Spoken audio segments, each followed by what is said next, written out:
In 2018, popular YouTuber Natalie Wynn, also known as ContraPoints, released a video called Tiffany Tumbles.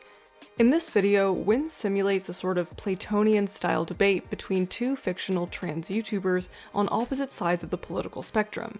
Tiffany, the far-right YouTuber, grapples with the tension between her marginalized identity as a trans woman and a yearning to blend in with the dominant population. To appease this tension, Tiffany, distances herself from the trans community to position herself as one of the good ones in the name of equality. Adria, you're the reason why everyone hates trans people. You're obnoxious and offended by everything, and everyone feels like they have to tread on eggshells around you. Thank you, Tiffany. See, you're one of the good ones. You're a good trans. Now, while I have no authority to speak to the nuances of trans identity, I think this scenario applies quite well to the case of Roma Army.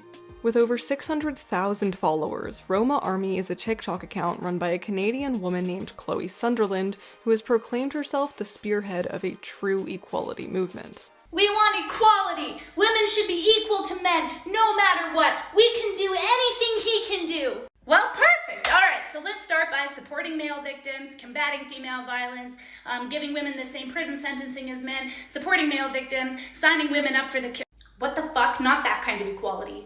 Distancing herself from what she calls modern-day feminism, Chloe covers a wide range of topics regarding men's rights, issues she argues are constantly undermined and neglected by said modern-day feminism. Despite the frequent misinformation and logical fallacies present in her arguments, men don't take up 40% domestic violence victims, they're 60. They're 60. They're 60.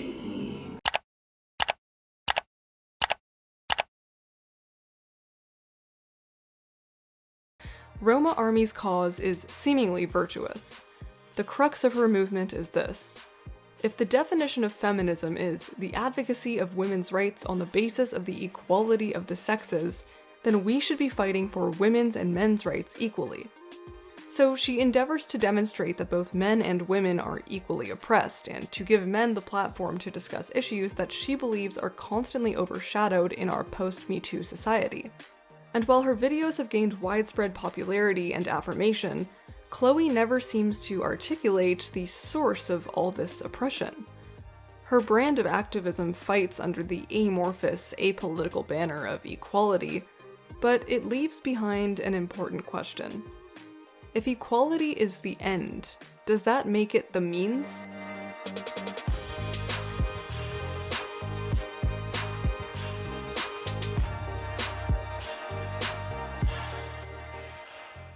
Now, a major criticism of minority activism is this: in the Western world, we are all equal in the eyes of the law, so at this point, you're just fighting for special treatment. If you wanted true equality, you would call your movement humanism, or all lives matter. This is a major argument used by Tiffany. It's an argument that pops up occasionally on my TikTok feed, and it's one that often pops up in conversations about Black Lives Matter. In a discussion I recently had about Black Lives Matter, the person I was speaking to said, if white people had 2 cupcakes and black people had none, instead of each group getting 1 cupcake, black people would demand 2. This is similar to the common sentiment that modern-day feminism is all about supremacy, a sentiment espoused frequently by Roma Army. It's because I really struggle with the Western world's version of female oppression. Because I come from a third world country where I believe women are legitimately oppressed. Now I understand that comparing oppression is wrong, but in my eyes, there's no comparison.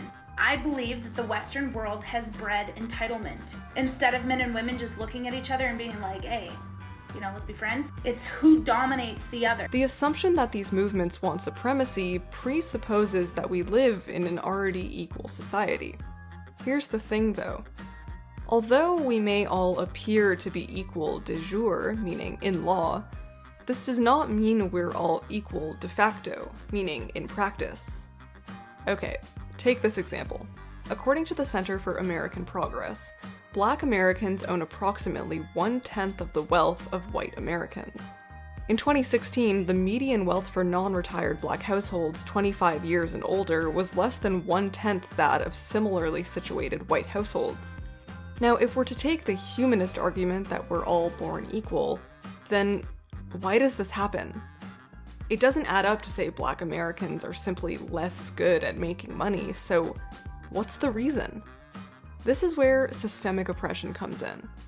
There are historical and present institutional factors that set people back, thus making these issues systemic. Part of the reason Black communities are systemically poorer than white communities is because, according to another report by the Center for American Progress, for much of the 20th century, households of color were systemically excluded from federal homeownership programs, and government officials largely stood by as predatory lenders, stripping them of wealth and stability. Although the Fair Housing Act banned discriminatory housing practices, many lenders continue to unfairly target people of color with limited federal, state, and local oversight or accountability. Racial segregation has contributed to persistent disparities in access to public goods such as parks, hospitals, streetlights, and well-maintained roads, and has undermined wealth building in communities of color nationwide. So since not everyone is born with the same advantages, and some people are disadvantaged by systemic de facto issues produced by decades of discriminatory laws and government negligence that hold them back along the lines of race, gender, and sexuality, how are we supposed to achieve equality? How do we fight for it? A humanist or true equality advocate like Roma Army would say that to achieve equality, no one gets special treatment. A true equality movement would give equal priority to everyone. This might be equal, but is it fair? Enter Mr. John Rawls and his seminal book, A Theory of Justice. Rawls, a man I despised as a political science student but who I've come to appreciate in the years since, was one of the most influential political philosophers of the 20th century. In his 1971 book, he creates a theory in the social contract tradition of Locke and Hobbes called Justice as Fairness, where he challenges his readers to engage in a thought experiment. He says, imagine you have the opportunity to redesign society from scratch, but the trick is, you have no idea what kind of role you'll play in it. You have zero knowledge of your sex, race, class, nationality, or individual tastes. You could be the white daughter of a successful orthodontist or the son of a recently settled Syrian refugee family. Now, with this knowledge, or lack thereof, what kind of society would you create? To avoid belonging to a severely disadvantaged group, would you mitigate any risks that might place you in such a position? Let's use the example of the lawmakers who moved to ban abortion in Alabama in 2019. Of the 25 who voted yes to the ban, all of them were men. The issue of abortion has a minute impact on their own person, and these men were acting solely based on ideology. But place these lawmakers behind the veil of ignorance, not knowing whether they may be a poor woman who has an unwanted pregnancy and doesn't have the means to support or take care of that baby. Would they make the same decision? That remains to be seen. For Rawls, however, to avoid the risks of systemic disadvantage, one would create a system that maximizes the social and economic benefits of the least well-off in society. He develops two principles of fairness. The first being equal basic liberties embodied in the Constitution, and the second being fair equality of opportunity, which states, social and economic inequalities are to satisfy two conditions. A, they are to be attached to offices and positions open to all under conditions of fair equality of opportunity. And B, they are to be the greatest benefit of the least advantaged members of society.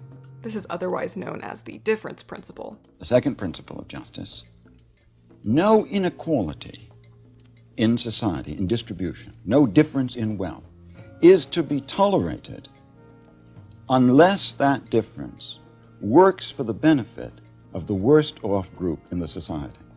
It's a very dramatic principle, the second principle. Here, equality is the goal, but equity is the means.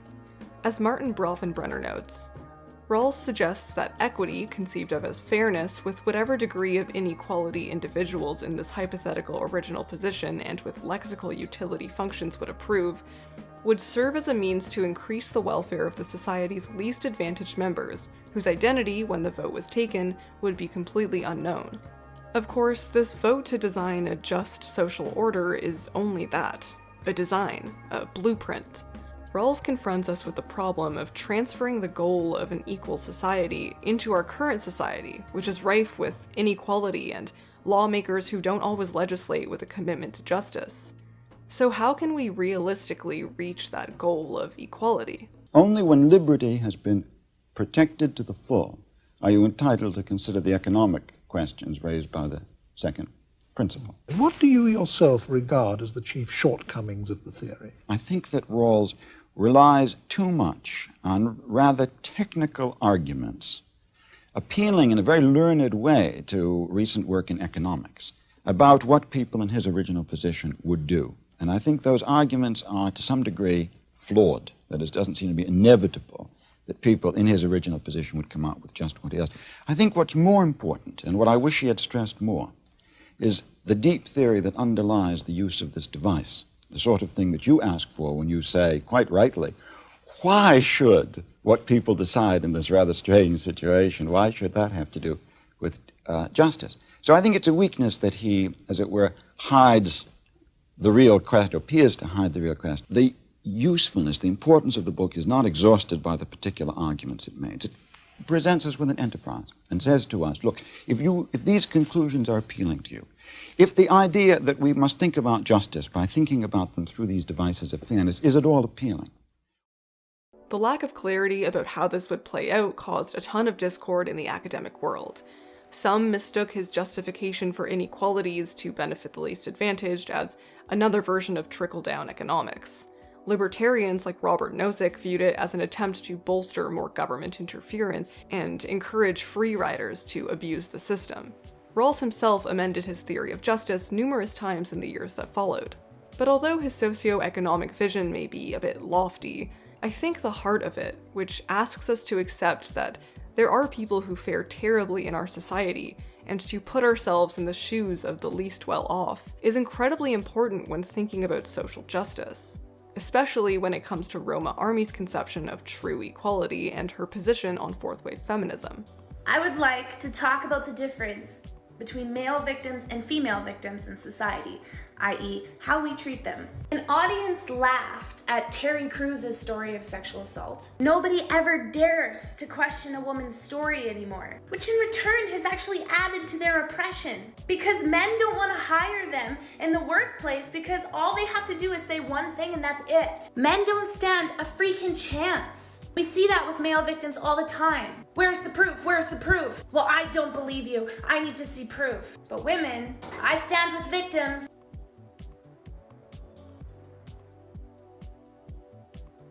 So let's get into that.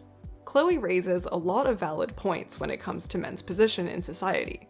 She brings up men's disproportionate suicide rate, their treatment under child family support laws, their disproportionate likelihood to occupy positions in dangerous workplaces, the neglect of male victims of sexual assault, and so on. But if we're to take Rawls's theory of justice as fairness and apply it to Roma Army's line of logic, her equality movement doesn't benefit the population at large and will most likely result in even more inequality. By using equality as both an end and a means, she assumes that everyone starts off in the same place, that everyone is equally oppressed under this faceless evil called society. What she gets wrong about fourth-wave feminism is that it's no longer about seeking the exact same status as men within our current social order. It's about fighting the systemic oppression of people on the basis of gender, race, disability, age, and so on. The reason it's called feminism and not humanism is because it works against the rigid gender roles that contribute to women's de facto disadvantage. But these gender roles also apply to men. They contribute to their inability to seek help for depression on the premise that emotion is a sign of weakness and femininity. The neglect of male sexual assault victims is based on the premise that men are innately sexual and dominant beings. The overrepresentation of men in dangerous fields is because women were historically barred from these sectors due to the expectation that they aren't biologically capable of functioning in harsh environments. And the list goes on. Fourth-wave feminism seeks to restructure society from the proverbial veil of ignorance, and ensure that the future is one in which people of all races, classes, genders, and creeds have equality of opportunity, and the ability to be liberated by one's identity rather than restricted by it. A society where it's acceptable for men to express emotion, where masculinity and femininity are valued for their respective strengths, and where people's economic position doesn't push them into dangerous and precarious workplaces. That is a truly equal society. But it can't be achieved if we use equality as the means. The means need to be fair. They need to account for the least advantaged people. Before we achieve true equality, we have to account for the people who are institutionally marginalized on the basis of their identity. If trans women have immense difficulty entering the workforce, live economically precarious lives as a result, and are disproportionately targeted in violent hate crimes, then we need to reform the systems that contribute to this. If Indigenous women experience disproportionate levels of poverty and homelessness as a result of centuries of disenfranchisement and cultural genocide, if they're heavily policed and overrepresented in the prison system, and disappear at alarmingly high rates compared to non-Indigenous women, then we need to reform the systems that contributed to this. If Black men receive longer prison sentences than non-Black men for the same crime and are killed by the very institutions sworn to protect them, then we need to reform the systems that contribute to this. Sure, all lives matter de jure, but de facto, our systems tell these people that their lives matter less. That's why we need social movements like feminism and Black Lives Matter. If we give equal attention to people whose identities aren't policed heavily, who aren't excluded from the workforce, who aren't victims of police brutality, then we continue to tell the most disadvantaged people that their problems aren't important, that they're no worse off than the rest of us. So it's fine for Chloe to talk about men's issues, but in her effort to stand out as one of the good ones, a position that has amassed her over 600,000 loyal followers, a line of merchandise, and endless praise from her male audience, she presents contemporary feminism as the other, something alien and dangerous to the well-being of men. By oversimplifying and mischaracterizing the movement, she incites underlying frustrations within her viewers and sets them against a movement that will actually benefit them in the long run. It's just a waiting game. As Kimberly Crenshaw says, treating different things the same can generate as much inequality as treating the same things differently.